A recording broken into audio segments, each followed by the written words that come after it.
Time बदल चुका है सर, और देश भी। अब हम घर में घुस के मारते हैं।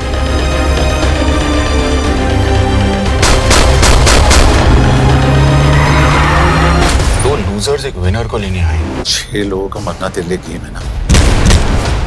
गेम मैंने शुरू नहीं किया था सर, पर खत्म मैं ही करूंगा।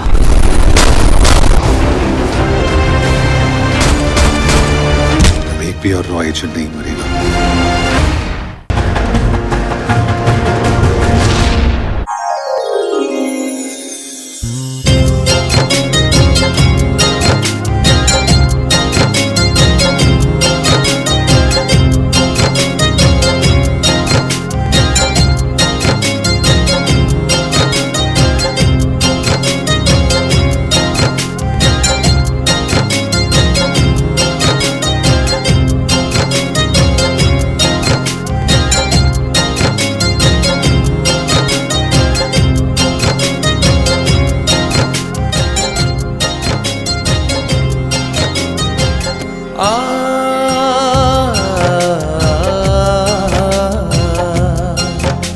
मुसाफिर हम सभी हैं और दुनिया गेस्ट हाउस है।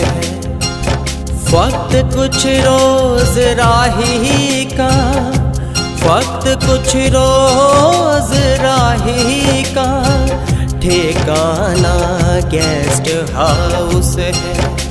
मुसाफिर हम सभी हैं और दुनिया गेस्ट हाउस है।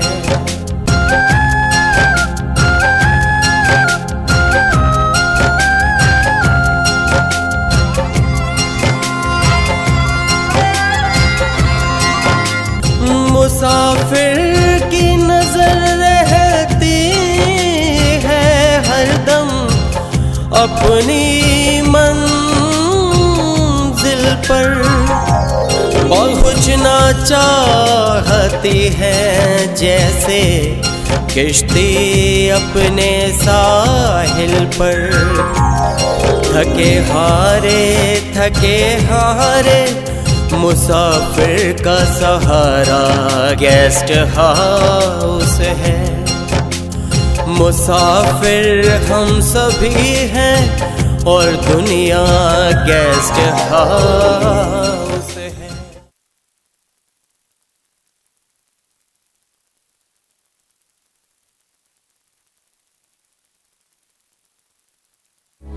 सत श्री अकाल पापा जी।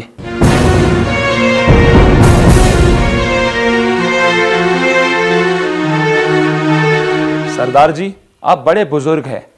आपने तो सुना ही होगा कि बड़े बुजुर्ग कैंची का इस्तेमाल नहीं करते। नहीं नहीं दीदी, आप भी।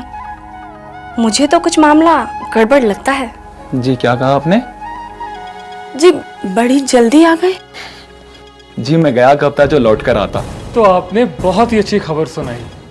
मिस्टर निसार, आज वक्त बहुत बदल गया है। जिंदगी की राह में बहुत से मुसाफिर मिलते हैं, मगर उनमें से कुछ ही होते हैं जो अपने बन पाते हैं, जिनके साथ हम अपना दुख दर्द बांट सकते हैं। दुरुस्त फरमाया आपने।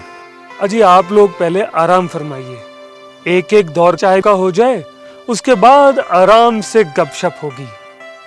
आपने तो मेरे मुंह की बात छीन ली। इरम जी के हाथ की चाय की तलब हो रही है। सच कहें तो हमें तो पूरे सफर में कहीं भी इरम जी के हाथ की बनी चाय का जायका नहीं मिला। इरम, इरम।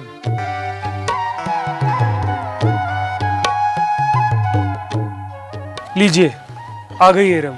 अरे वाह, मैं आज यही सोच रही थी कि आप लोग तो हमें भूल ही गए। ऐसा कैसे हो सकता है इरम जी? आप लोगों को तो हम जिंदगी भर नहीं भूलेंगे। जी बहुत बहुत शुक्रिया इज्जत बख्शने का। आप दोनों को कैसा लगा ये सूबा? निसार जी, बेहद खूबसूरत। कुदरत के इत्मीनान ने यहाँ अपने नज़ारे बिखरे हुए हैं। चारों तरफ ऊंचे ऊंचे पहाड़, हरियाली। वास्तव में जन्नत तो इन पहाड़ों पे है। कुदरत के अलावा यहाँ के लोग भी बहुत अच्छे हैं, इत्मीनान से काम करते हैं, प्यार से बात करते हैं। मेरा तो मन यहाँ से जाने को नहीं होता। टूरिज्म के हिसाब से काफी काम हुआ है और पहाड़ों के हिसाब से सड़कें भी ठीक ठाक है। जगह जगह ठहरने को गेस्ट हाउस, रहनुमा हर इंतज़ाम है। मैं तो ये कहूँगा कि अपनी बिजी ज़िंदगी में से कुछ वक्त यहाँ आकर बिताना सुकून भरा होगा। इंसान ताजगी महसूस करने लगता है निसार जी। आबो हवा भी बहुत प्यारी है। यहाँ आकर इंसान अपनी सारी तकलीफ कुछ दिनों के लिए तो भूल ही जाता है। जी आप लोगों ने दुरुस्त फरमाया। अगर इंसान अपना हर काम पहाड़ों जैसे सख्त और ऊंचे इरादे से करे तो अवाम में एक नई लहर पैदा हो सकती है। बुलंद इरादों वाले इंसान अब कहाँ रह गए हैं? हर इंसान अपनी आपाधापी में है। न जाने इंसानियत कहाँ जाकर ठहरेगी। अरे इरम, अब सब गप्पे यहीं करती रहोगी या इन्हें अंदर ले जाकर चाय भी पिलाओगी? इन्हें अंदर ले जाओ और बाकी की गप्पे फिर मारेंगे। जी भाईजान, आइए।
अरे, आपने तो मुझे डरा ही दिया। अरे वाह, आप डरती भी हैं?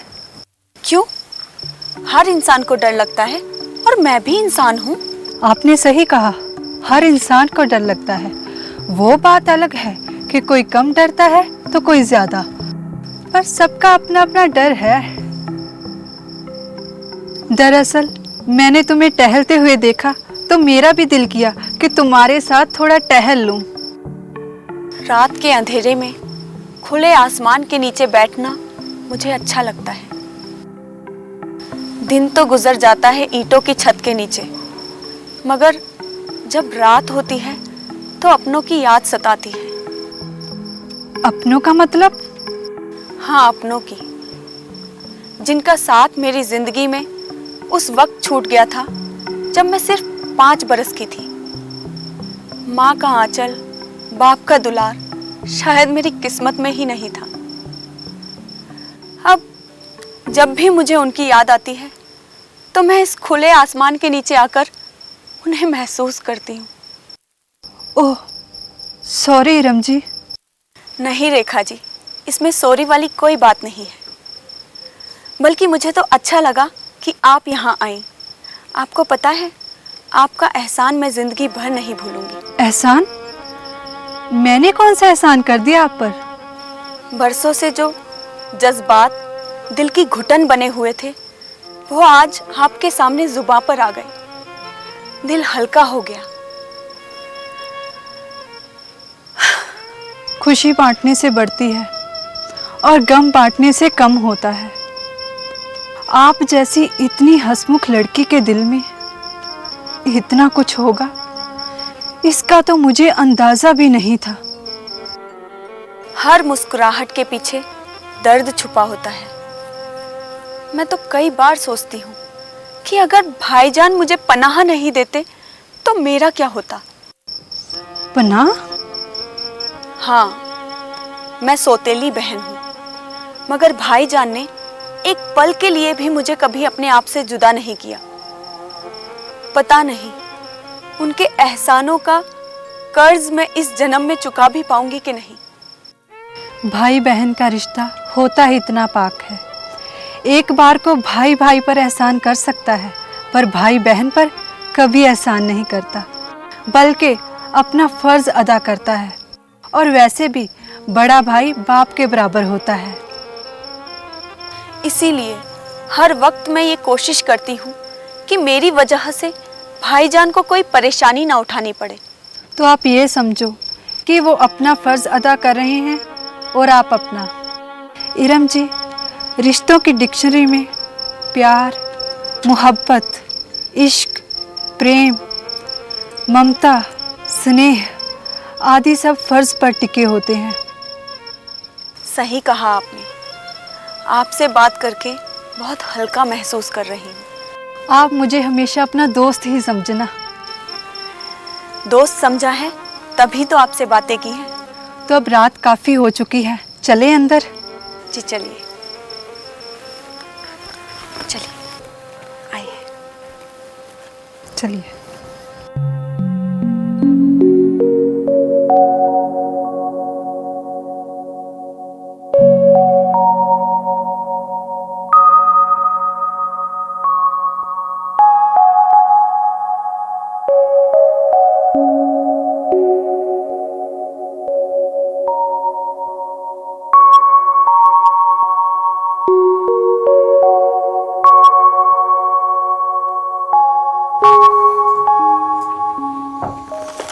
अरे कहाँ गई थी आप? कहीं नहीं, बाहर थी। सब खैरियत तो है? हाँ, क्यों? नहीं, आपका रूखापन देखकर पूछा। नहीं, ऐसी कोई बात नहीं। फिर भी गई कहाँ थी? मोबाइल भी आपका यहीं पड़ा था। वो इरम के साथ लॉन में टहल रही थी। ओह अच्छा, कोई बात हुई क्या? हाँ, इरम अपने बारे में ही बात कर रही थी। मुझे अपनी किताब के लिए अच्छा प्लॉट मिल गया। अच्छा, तो ये कहिए कि वहाँ पे आप अपने मतलब के लिए गई थी? नहीं, लेखक हमेशा अपना फायदा नहीं सोचता। हकीकत में कलमकार आवाम के लिए जीता है और अपनी सरजमी के लिए मरता है। इसलिए जनाब, अब रात काली हो चुकी है, सो जाइए। जैसा आप कहें मलिका। जी।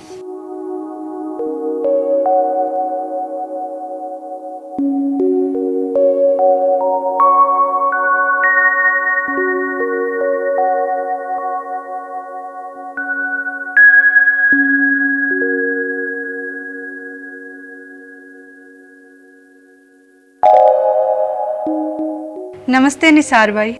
नमस्ते। आप लोग जा रहे हैं क्या? हाँ इरम जी, अब हमें चलना होगा।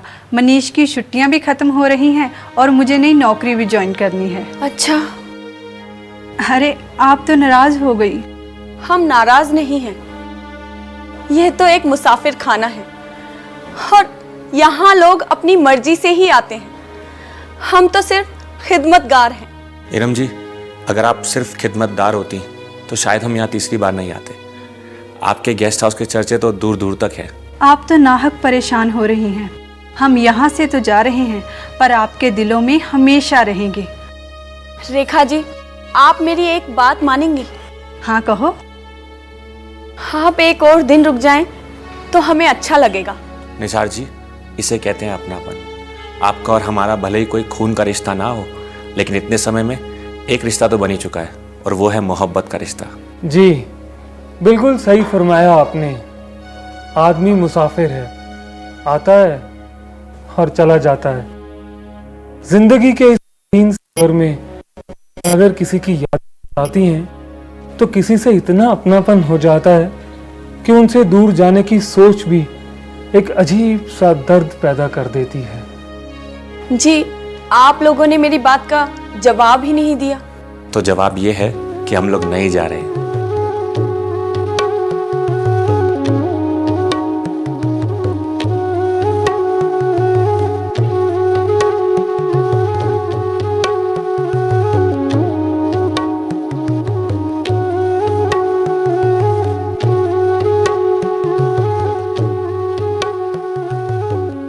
रेखा, एक बात बताओ, बैठो जरा यहाँ पे,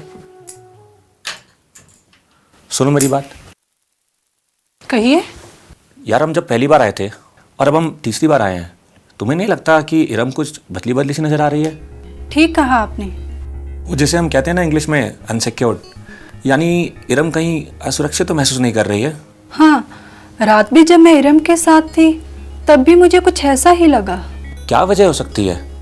मनीष, जिस लड़की ने 5 साल की उम्र में अपने माँ बाप को खो दिया हो, उसमें कहीं ना कहीं ऐसी भावना तो आती ही है। ओह, ये तो मुझे मालूम ही नहीं था। और उसका भाई निसार? निसार सौतेला भाई है। इसका मतलब है कि निसार के अब्बू ने 2 शादियां की हैं? जी। फिर तो निसार को इरम की शादी कर देनी चाहिए। ठीक कहा आपने। पर रेखा, कुछ भी कहो, दोनों भाई बहनों में प्यार बहुत है। इरम ने पूरा का पूरा गेस्ट हाउस संभाल रखा है। पर अभी थोड़ी देर पहले जिस तरह से वो हमसे पेश आई, मुझे लगता है कि वो हमसे कुछ कहना चाहती है पर कह नहीं पा रही। क्या वजह हो सकती है? ये तो मालूम नहीं, पर कल रात भी मैंने उसे बहुत कुरेदा पर वो कुछ नहीं बोली। कुछ तो है जो उसके दिल में है, उसे हमेशा कटोचता रहता है। कहीं इश्क विश्क का तो चक्कर नहीं है? ऐसा कोई संकेत तो उसने नहीं दिया, पर एक बात जो मुझे बहुत अजीब लगी वो ये थी कि उसकी कोई सहेली तक नहीं है। ऐसा इंसान तो घुट घुट कर ही मरता है। अपने अरमानों को अपने दिल में दबाए रखना भी तो ठीक नहीं।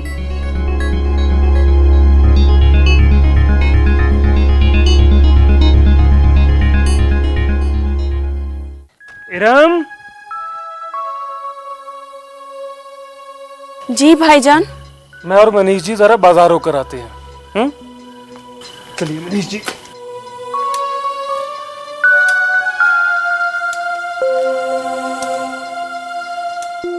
इरम जी, इस समय मेरे अलावा यहाँ दूसरा कोई भी नहीं है।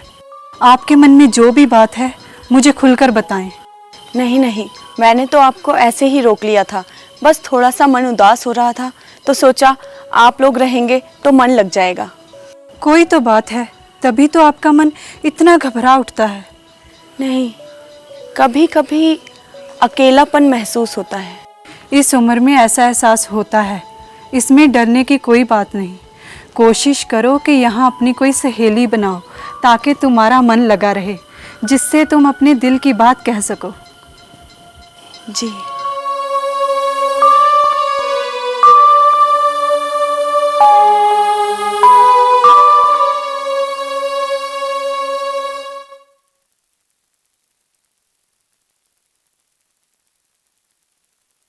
दुनिया भी अजीब है। दूसरों के दिलों की बात उसके चेहरे को पढ़ना अपने आप में एक बेहतरीन आर्ट है। मैंने तो इकबाल का जिक्र किसी से किया भी नहीं था, मगर रविंदर दीदी और रेखा मैडम ने तो मेरे चेहरे और अल्फाजों के दम पर ही। क्या हकीकत में ऐसा होता है कि मोहब्बत के असर को चेहरे पर देखा जा सकता है?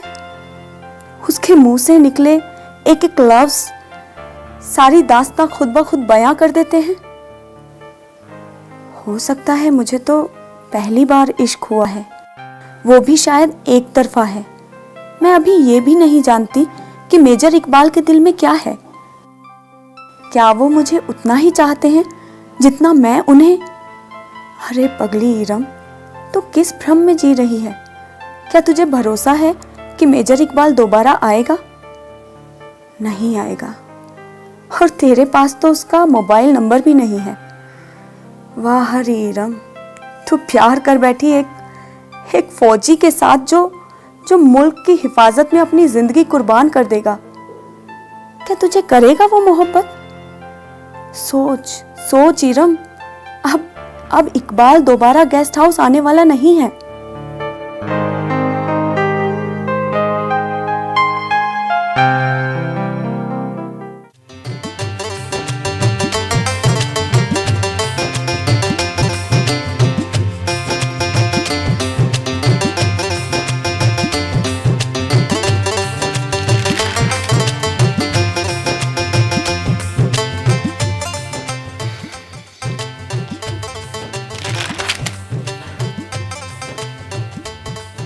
हाँ, ये रहा मेजर इकबाल, मद्रास रेजिमेंट।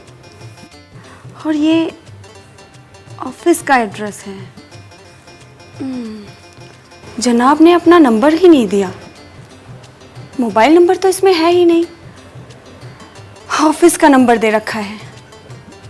काफ़ी चालाक हैं जनाब। तो वो क्या समझते हैं कि हम कम चालाक हैं? मैं भी पता लगा के ही रहूंगी। अभी तो 8:30 ही बजे हैं। किसकी शामत आ गई है इरम जी?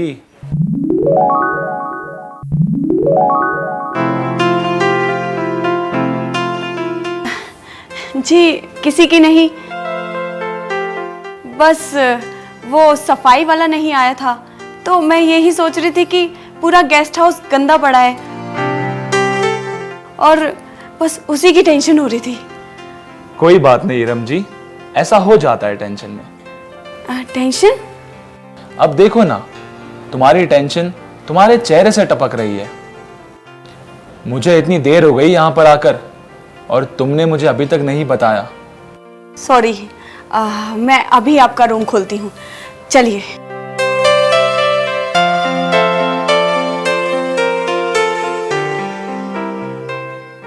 अरे क्या बात है, आपकी तो तबीयत खराब लग रही है। हाँ इरम, बुखार है।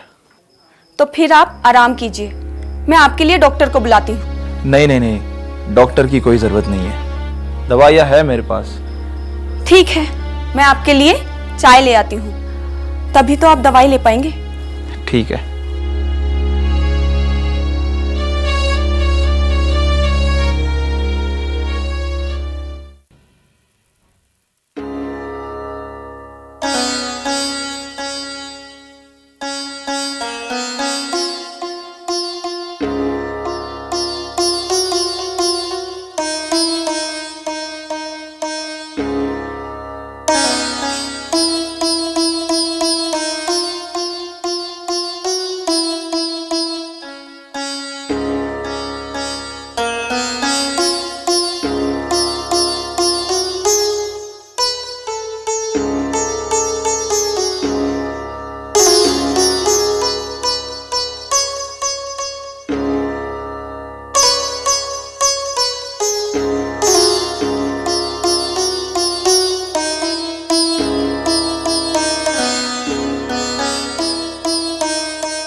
अब आपकी तबीयत कैसी है?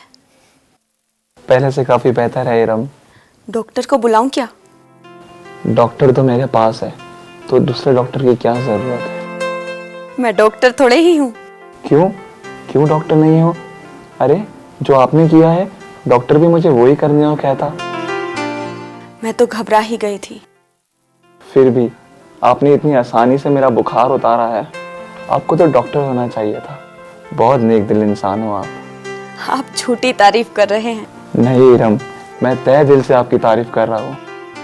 आज के ज़माने में कौन किसी की इतनी देखभाल करता है? अगर मैं बाहर होता शायद मुझे डॉक्टर के पास जाना पड़ता। चलिए अब आप आराम कर लीजिए, मैं आपके लिए कुछ खाने का इंतजाम करती हूँ। और वैसे भी आपका बुखार तो उतर ही चुका है। आपसे मैं कहने ही वाला था, मगर क्या? मैंने सोचा कि अगर मैं ये आपको कहूँगा तो आप फौरन उठकर चली जाओगी और हम अकेले हो जाएंगे।